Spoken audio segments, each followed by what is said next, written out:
Welcome my dear rockets. कैसे हैं आप सभी। आज हम लेकर आए हैं 2023 में रिलीज हुई एक edge of the seat survival thriller जिसका नाम है नाइट ऑफ द हॉन्टेड। दोस्तों आज इंट्रो कुछ नहीं है, बस सिर्फ इतना है कि एक स्नैपर वाला और एक लड़की है, बस बाकी मूवी खत्म। आप उस लड़की के स्ट्रगल को देखिए।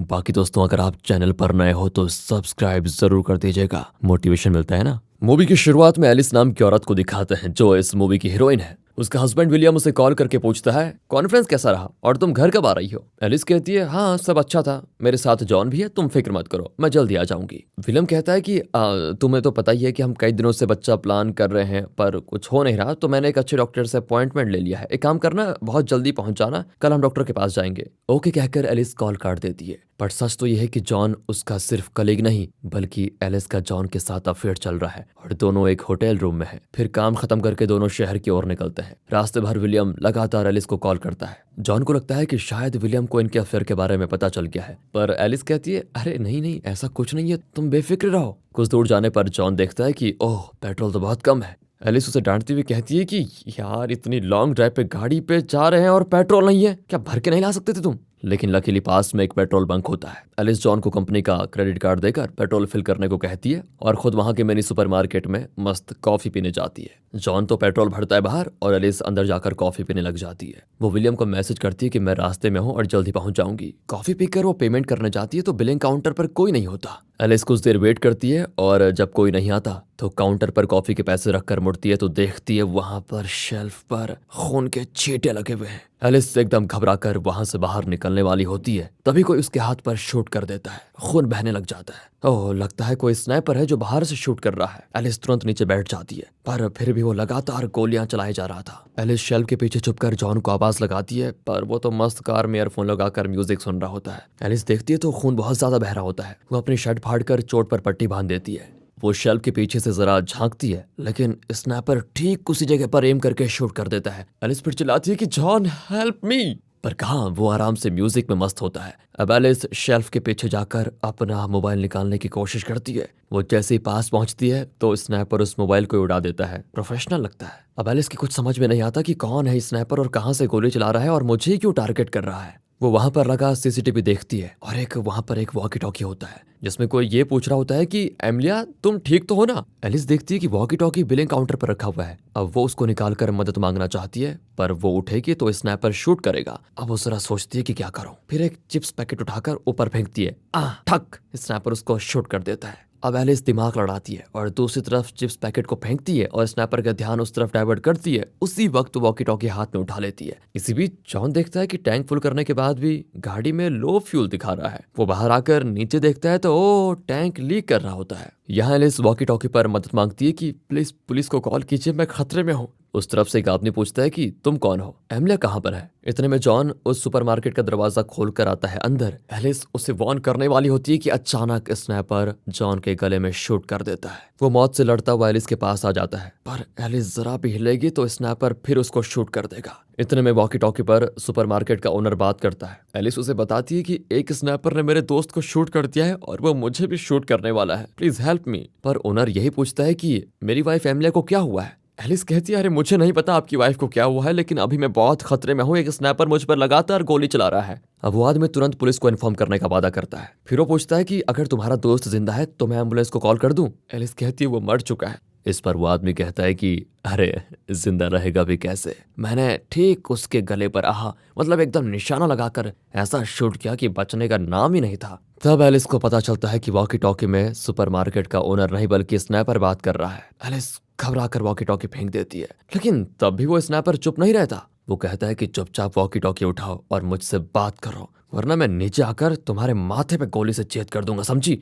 एलिस भी डर कर वॉकी टॉकी उठाती है और पूछती है क्यों शूट कर रहे हो, क्या चाहिए तुम्हें, हमने क्या बिगाड़ा है तुम्हारा। स्नाइपर कहता है तुम बताओ तुम्हें क्या चाहिए। अब एलिस उससे बात करते करते अपना हाथ उठाती है तो वो भी बात करते करते ठीक एम करके शूट करता है। अब एलिस सोचती है कि अगर सुपरमार्केट के लाइट्स को ऑफ कर दूं तब वो देखकर शूट नहीं कर पाएगा। वो लाइट स्विचेस पर चीजें फेंक कर उन्हें ऑफ करने की कोशिश करती है पर बात नहीं बनती। तभी एलिस देखती है कि शेल्फ्स के नीचे पहिए लगे हुए हैं। वो शेल्फ्स के पीछे छुपकर धीरे से उन्हें स्विचेस की ओर घसीटती है पर वो स्नाइपर उन्हें भी शूट कर देता है। किसी तरह एलिस स्विच तक पहुंच जाती है और लाइट्स ऑफ कर देती है। अब वो वॉकी टॉकी का फ्रीक्वेंसी चेंज करके पुलिस को कांटेक्ट करने की कोशिश करती है पर कहाँ हर बार स्नाइपर को कांटेक्ट होता है। वो कहता है कि तुम लाख कोशिश कर लो, मेरे अलावा तुम किसी से बात नहीं कर पाओगी। ये गेम अब तुम्हारे और मेरे बीच चल रहा है। मेरी वाइफ एमिलिया को तो मैं कब का शूट कर चुका हूँ। और तब पता चलता है कि सबसे पहले स्नाइपर ने एमिलिया को ही मार डाला था। अगर एलिस को एमिलिया का फोन मिल जाता है तो वो उससे पुलिस को कॉल कर सकती है। ये सोचकर वो एमिलिया का फोन ढूंढने लग जाती है पर वो नहीं मिलता। वो लैंडलाइन ट्राई करती है लेकिन वो भी काम नहीं करता। फिर वो इमरजेंसी बटन प्रेस करती है लेकिन उसके वायर टूटे होते हैं। एलिस एक के बाद एक करके कई उपाय सोचती रहती है। फिर वो जॉन के पास जाकर गाड़ी का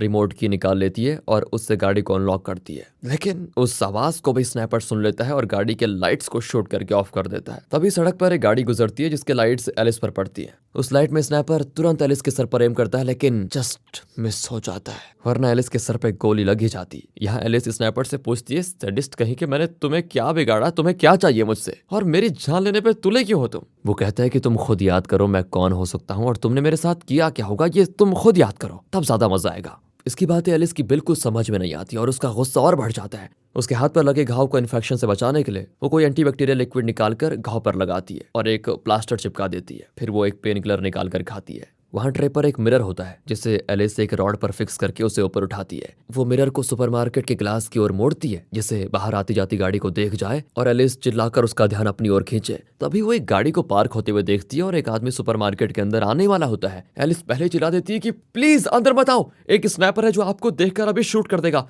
प्लीज नीचे झुक जाइए और जल्दी पुलिस को कॉल कीजिए। वो आदमी पूछता है एमिलिया कहाँ है। एलिस बताती है वो तो मर चुकी है। अब ये सुनकर वो आदमी चौंक जाता है। वो रेंगता हुआ अंदर आकर पूछता है कौन है वो स्नाइपर, क्या तुम उसे जानती हो और वो शूट क्यों कर रहा है। हर सवाल का एलिस ना में जवाब देती है पर वो बताती है कि जहां तक मुझे पता चला वो उस एडवर्टाइजमेंट बोर्ड से शूट कर रहा है। वो आदमी सब कुछ बड़े ध्यान से सुन रहा होता है। अब एलिस को इस पर शक होने लग जाता है क्योंकि स्नाइपर ने बाहर खड़ी जॉन की गाड़ी पर शूट किया था। जॉन को तो उसने दरवाजे के पास आते ही शूट कर दिया था पर यह आदमी आराम से कार को पार्क करके अंदर आया, उससे उतर कर अंदर आया और स्नाइपर को उसके बारे में पता भी नहीं चला। That's impossible. कहीं ये स्नाइपर तो नहीं है। एलिस सेफ्टी के लिए वहां से एक हथौड़ा उठा लेती है। अब वो आदमी एमिलिया की लाश को देखकर बहुत रोता है। बेचारी को पैसों की बहुत तंगी थी, अपनी भूख के इलाज के लिए सुपरमार्केट में काम करती थी। तब एलिस कहती है कि वो स्नाइपर वॉकी टॉकी के जरिए मुझसे बात कर रहा था और उसने इसे अपनी वाइफ बताया है, उसे इसका नाम भी पता है। वो आदमी कहता है कि वो जरूर झूठ बोल रहा था। एलिस पूछती है सच बताओ, क्या तुम ही वो स्नाइपर हो? मुझे पता है तुम ही वो स्नाइपर हो, वरना वो सिर्फ तुम्हें क्यों शूट नहीं कर रहा। वो कहता है देखो मुझ में इतनी हिम्मत नहीं है कि मैं किसी इंसान की जान ले पाऊं। गॉड प्रॉमिस मैं वो स्नाइपर नहीं हूं जो इतनी बेरहमी से लोगों को मार रहा है और वो भी बेवजह। तो एलिस कहती है तो एक काम करो ना, अपने फोन से पुलिस को कॉल करो। वो कहता है अरे मेरा फोन गाड़ी में छूट चुका है। तो तुम बाहर जाओ ना और गाड़ी से फोन निकाल कर जल्दी कॉल करो पुलिस को। अब वो कहता है कि अगर स्नाइपर ने मुझे शूट कर दिया तो तुम डरो मत, मेरे पास टॉर्च लाइट है, मैं उसके जरिए उसका ध्यान भटका दूंगी।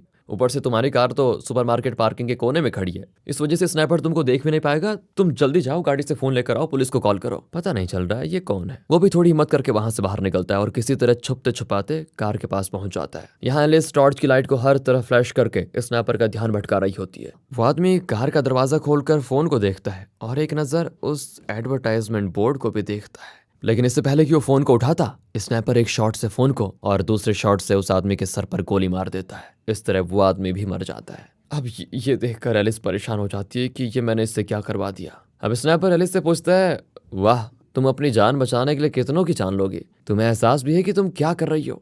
अब तो तुम्हें याद आ ही गया होगा वैसे कि तुमने क्या गलती की है जिसकी सजा तुम्हें इस तरह मिल रही है। और अभी भी अगर याद नहीं आया ना तो जरा जोर ढालो अपने इस दिमाग पर।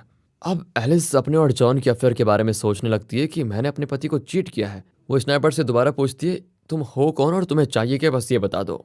वो भी कह देता है कि मुझे सच चाहिए। सच चाहिए? कैसा सच चाहिए तुम्हें? अच्छा तो तुम्हें कुछ नहीं पता, तुम्हारी कंपनी जो मेडिसिन बनाती है उन सब में नशीले पदार्थ का प्रयोग होता है। उन्हें खाकर कितने लोग, कितने बच्चे मर चुके हैं, क्या इसका अंदाजा भी है तुम्हें? एलिस कहती है ये क्या पागलपन है, जो तुम कह रहे हो वो सिर्फ कुछ लोगों को ही वैसे खतरनाक साइड इफेक्ट्स होते हैं, ज्यादातर लोगों की जान बचाई उस मेडिसिन ने। स्नाइपर कहता है वाह, तो ज्यादातर लोगों की जान बचाने के लिए तुम लोग थोड़े लोगों की जान लेने से नहीं कतराते, राइट?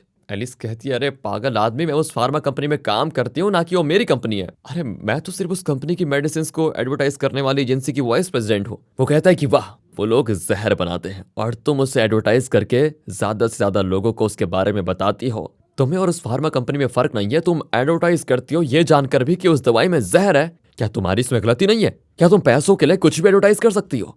अब एलिस एक ड्रॉर खोलती है जहां सुपरमार्केट के स्टाफ का टी शर्ट होता है जिस पर हेनरी नाम लिखा होता है। वहां एक फोटो भी होती है जिसमें एक छोटा लड़का एक आदमी के पास खड़ा है। शायद उसी आदमी का नाम हेनरी है। अब एलिस स्नैपर को बातों में उलझा कर रखती है और साथ ही साथ एक रैक में रखी छतरियों को वो एक एक करके खोल के सामने रख देती है। पर स्नैपर भी बातें करते करते अचानक एलिस पर शूट करने लग जाता है। एलिस अब उनसे विनती करती है कि प्लीज मुझे जाने दो, मैंने किसी की जान नहीं ली। पर स्नैपर फिर उसको ताना मारता है कि डायरेक्टली जान नहीं ली, लेकिन गलत मेडिसिन का विज्ञापन बनाकर तुमने इनडायरेक्टली कई कत्ल किए हैं। कभी इस बारे में सोचा है तुमने? अब एलिस एक सिलेंडर उठाकर सुपरमार्केट के बैकडोर का ताला तोड़ने की कोशिश करती है लेकिन नहीं कर पाती। स्नैपर कहता है, अपने दिमाग पर जोर डालो और सोचो, तुम मुझे अच्छी तरह जानती हो। एलिस परेशान हो जाती है, कौन हो सकता है ये, कौन? तब पेट्रोल बंक पर एक कार आती है और एक आदमी उठकर पेट्रोल भरने के लिए अपना कार्ड स्वाइप करता है, लेकिन कार्ड डिक्लाइन हो जाता है। वह आदमी भी चिढ़कर कार वहां से लेकर निकल जाता है। स्नैपर कहता है कि तुम यही सोच रही हो ना कि मैंने उस आदमी को शूट क्यों नहीं किया। असल में मैंने उसके लिए एक टाइम फिक्स करके रखा था। अगर वो 10 सेकंड और रुक जाता तो उसके सर को मेरा बुलेट उड़ा चुका होता। कह सकती हो तुम वो आदमी एक तरफ से लकी था जो बच गया। अब एलिस बेबस होकर पूछती है कि तुम मेरे बारे में जानते क्या हो, ये बताओ मुझे। वो कहता है कि बताओ तुम्हें, तुम और तुम्हारा पति बच्चा करने की सोच रहे हैं, पर सच में सिर्फ तुम्हारा पति बच्चा चाहता है, तुम नहीं। तुम बच्चा पैदा करने का दर्द सहन नहीं करना चाहती, इसलिए तुम मां नहीं बनना चाहती, है ना? Right right. एलिस कहती है, ये झूठ है। सच तो यह है कि मेरे कई आदमियों के साथ अफेयर हो चुके हैं, इसलिए मुझे लगता है कि मैं एक अच्छी मां नहीं बन सकती। स्नैपर कहता है, तो तुम फिर अपने पति को खुद से आजाद क्यों नहीं कर देती, उसे डाइवोर्स क्यों नहीं दे देती? एलिस कहती है, दूसरे आदमियों के साथ मेरा सिर्फ अफेयर था, इसलिए मैं उन्हें आसानी से छोड़ पाई। पर मेरा पति, उससे तो मैं बहुत प्यार करती हूँ, उसे छोड़कर मैं नहीं जा सकती। इनकी बातों के बीच उस तरफ एक पुलिस कार आती है। एलिस को लगता है कि अब स्नैपर का ध्यान जरूर उस कार पर होगा और वो सुपरमार्केट के अंदर फोकस नहीं कर पाएगा। अब मौका पाकर एलिस सुपरमार्केट से बाहर भागकर जॉन की कार के पीछे छिप जाती है। वो पुलिस कार यहाँ नहीं आती और सीधी चली जाती है, लेकिन स्नैपर यही सोच रहा होता है कि एलिस अब भी सुपरमार्केट के अंदर है। इसी बीच एलिस चुपके से कार के आगे की तरफ जाकर दरवाजा भी खोल देती है। वो अंदर चढ़ने वाली होती है कि स्नैपर फिर शूट करने लग जाता है। एलिस फिर सुपरमार्केट की ओर भागती है तो इस बार गोली उसके पैर पर लग जाती है और वो गिर जाती है। पहले से हाथ में गोली लगी थी और अब पैर में भी। एलिस दर्द के मारे तड़पने लग जाती है। कुछ देर में वो बेहोश भी हो जाती है। जब होश आता है तो वो रेंगती हुई सुपरमार्केट के अंदर जाकर एक फर्स्ट एड किट से बैंडेज निकालकर अपने पैर पर बांध देती है। उसे एक एक्सा ब्लेड मिलता है जिससे वो बैकडोर के ताले को काटने की पूरी कोशिश करती है, पर ब्लेड फिसलकर उसके हाथों पे लग जाता है और अब उसके हाथ में भी चोट आ जाती है। एलिस स्नैपर से पूछती है, मुझे तुम्हारा नाम पता है, तुम्हारा नाम हेनरी है ना? और तुम्हारा बेटा उस फार्मा कंपनी का मेडिसिन खाकर मर गया, राइट? और इसी का बदला तुम मुझसे ले रहे हो। पर स्नैपर कहता है, नहीं, मैं तो जानता भी नहीं हेनरी कौन है। तभी वहां पर एक बुजुर्ग आदमी अपनी कार में आता है और पेट्रोल फिल कर रहा होता है। वो पास ही में खड़ी कार को देखकर उसके पास जाता है तो वहां पर एक आदमी मरा पड़ा होता है। एलिस भी चिल्लाती है कि प्लीज जल्दी वहां से चले जाइए, पर इतने में स्नैपर उस बुजुर्ग को कर देता है शूट। तभी उस आदमी की वाइफ गाड़ी से उतरकर उसके पास आती है, पर स्नैपर उसे भी नहीं छोड़ता। मरने की स्थिति में पति पत्नी एक दूसरे के पास आने की कोशिश कर रहे होते हैं और ये सब देखकर एलिस से बर्दाश्त नहीं होता और वो स्नैपर को गाली देने लग जाती है। वो कहती है कि तुम जैसे लोग इस दुनिया में रहते हो ना, इसलिए मैं बच्चा नहीं करना चाहती, समझे तुम? और तुम होते कौन हो मुझे ताना मारने वाले? इस तरह चिल्लाती हुई वो बाहर आ जाती है। तब एलिस देखती है कि उस बुजुर्ग की गाड़ी में एक छोटी बच्ची बैठी है। एलिस उसे इशारा करती है कि चुक जाओ बेटा, बाहर मत निकलो। वो सुपरमार्केट से एक टिश्यू रोल लेकर बाहर आती है तो वो बच्ची अपने दादा दादी के पास बैठकर उन्हें जगाने की कोशिश करती है। एलिस उस टिश्यू पर लिखती है कि कार के अंदर चले जाओ और उस पेपर को बच्ची की तरफ दिखाती है। बच्ची भी लगता है समझदार थी तो पढ़कर चुपचाप कार में बैठ जाती है। अब एलिस स्नैपर से कहती है, कम से कम उस मासूम बच्चे को तो बख्श दो प्लीज। स्नैपर कहता है, अगर तुम्हें उसकी जान कितनी प्यारी है तो मैं उसे शूट नहीं करूंगा, लेकिन हाँ, तुम्हें अपनी जान देनी होगी। एलिस एक पल के लिए भी नहीं सोचती और कहती है, मैं मरने को तैयार हूँ, तुम उसे जाने दो बस। स्नैपर कहता है, ठीक है, लेकिन हाँ, उस बच्ची से कहो कि वो कार से उतरकर सड़क की ओर भाग जाए। एलिस टिश्यू में वही लिखकर बच्ची को दिखाती है। वो भी सड़क की ओर भाग जाती है। लेकिन फिर न जाने उसे क्या होता है, वो मुड़कर सुपरमार्केट के अंदर वापस भाग जाती है। अब ये देखकर स्नैपर को बड़ा गुस्सा आता है, क्योंकि वो हमेशा तो इस तरह शूट नहीं कर सकता। सुबह भी होने लग जाती है। अब इससे पहले कि सूरज निकले वो एलिस को खत्म कर देना चाहता है, इसीलिए अब वो उस एडवर्टाइजमेंट बोर्ड से उतरकर सुपरमार्केट की ओर आ जाता है। फिर एलिस मेन डोर पर एक बड़ा लोहे का बॉक्स रख देती है। किसी तरह वो बैक डोर का ताला तोड़ने में सफल भी हो जाती है और उस बच्चे को लेकर उस दरवाजे के जरिए दूसरे कमरे में चली जाती है। फिर वो बच्चे को लोहे की सीढ़ी के नीचे छुपा देती है। इसी बीच स्नैपर हुड और मास्क पहनकर आता है सुपरमार्केट के अंदर। एलिस एक नुकीली रॉड के साथ उसका इंतजार कर रही होती है। जैसे ही वो पास आता है, एलिस वो रॉड उसकी छाती में घुसा देती है, पर वो रॉड निकाल कर एलिस को ही मारने लग जाता है और कहता है, तुम्हारी सबसे बड़ी गलती थी इस सुपरमार्केट के अंदर आना। ये कहकर वो एलिस को और मारता है, जिससे वो बेहोश होकर गिर पड़ती है। अब स्नैपर उस बच्चे को ढूंढता है। आखिरकार वो बच्चे को देख भी लेता है और कहता है कि बेटा डरो मत, मैं तुम्हें कुछ नहीं करूंगा। ये कहकर वो अपना मास्क उतारने वाला होता है कि इतने में एलिस को होश आ जाता है और वो एक सिलेंडर उतार कर स्नैपर के सर पर पीटने लग जाती है। फिर उसके सर को एक हाइड्रोलिक मशीन में दबाकर उसकी जान ले लेती है। आखिर तक एलिस उस स्नैपर का चेहरा नहीं देख पाई और ना ही दोस्तों हम देख पाए। एलिस का भी बहुत खून बह जाता है, जिसकी वजह से वो भी उसी सुपरमार्केट के अंदर दम तोड़ देती है। सुबह होती है और वो बच्ची सड़क की ओर भागती है। बस यार, डायरेक्टर ने भी ना बड़ा बेवकूफ बनाया। अब आप पूछेंगे सवाल कि वो स्नैपर कौन था, एलिस के बारे में कैसे जानता था, क्या वो सिर्फ एलिस को ही टारगेट कर रहा था, फिर उसने सुपरमार्केट में आने वाले हर इंसान को क्यों मार डाला और वो भी इतने खतरनाक तरीके से। अब ये डायरेक्टर ने तो नहीं बताया, लेकिन हाँ, हम आपको ये बताने की पूरी कोशिश करेंगे अपने एक्सपीरियंसेस के आधार पर। तो कुछ पॉसिबिलिटीज हैं जो मैं शेयर कर सकता हूँ आपके साथ। जब एलिस सुपरमार्केट में आई थी तब एमिलिया नाम की औरत पहले से मरी पड़ी थी, राइट? मतलब वो शायद स्नैपर की वाइफ रही होगी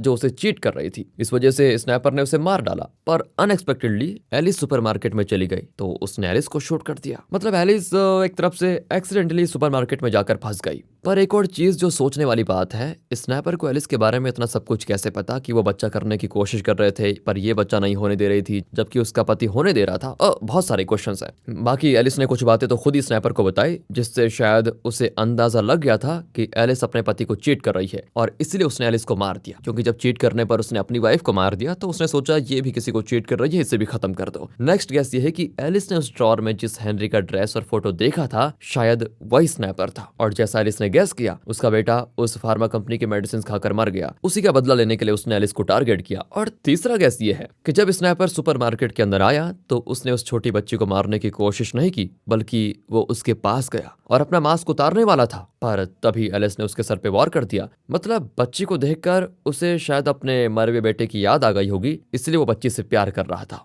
या फिर वाइल्ड गैस करना हो। और सबसे आखिरी गैस जो आप भी करेंगे, पॉसिबिलिटीज है 90% लोग यही गैस करेंगे, ये हो सकता है कि एलिस के पति विलियम को उसके और जॉन के अफेयर के बारे में पता चल गया होगा और उसने एलिस और जॉन का खात्मा करने के लिए इस स्नैपर को हायर किया होगा। बाकी कुछ तो ये भी कह सकते हैं कि वो स्नैपर उसका पति विलियम ही होगा। पर वो इतना बढ़िया स्नैपर है, इसके बारे में तो एलिस को पहले पता हो जाना चाहिए था। और अगर उसे पता होता कि मेरा पति विलियम एक स्नैपर है तो वो तुरंत गैस कर लेती कि तुम विलियम हो, लेकिन वो विलियम नहीं है। बाकी आप भी कम क्रिएटिव थोड़ी हैं, इतनी मूवीज देखते हैं, बल्कि हमसे कई ज्यादा जानते हैं, क्योंकि आपने तो बहुत सारे चैनलों में वीडियोस देखी है, बहुत सारी मूवीज देखी है। तो कमेंट से बता दीजिए अपनी थियरी, और अगर आपको एक्सप्लेनेशन अच्छा लगा हो तो लाइक कीजिए, चैनल को सब्सक्राइब। मिलते हैं अगली वीडियो में, ध्यान रखिए अपना, and finally thanks for watching.